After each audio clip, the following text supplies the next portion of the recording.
আচ্ছা বন্ধুরা, আমরা যেমন দুই বন্ধু এখানে নাচলাম, তোমরা কি কখনো ভেবেছো এখানকার পয়সাটা নাচবে? কেমন যেন মনে হচ্ছে না একটা ম্যাজিকের মতো। সর্বমূল্যে ব্যবহারিক বিজ্ঞান শিক্ষায় স্বাগতম।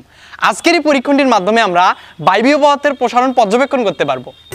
পরীক্ষণটির জন্য আমাদের প্রয়োজনীয় উপকরণ যা যা লাগবে: একটি 500 মিলিলিটার কাচের বোতল এবং কাচের বোতলটি মুখ ঢাকতে পারে এমন একটি কয়েন এবং কিছু পানি।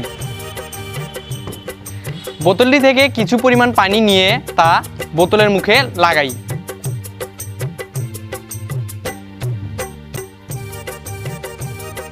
এবং তার উপর পয়সাটি বসাই।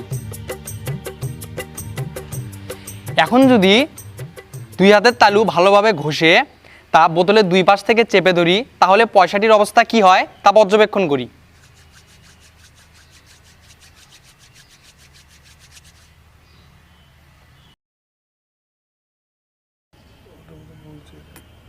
আমরা দেখলাম পয়সাটি কাঁপছে।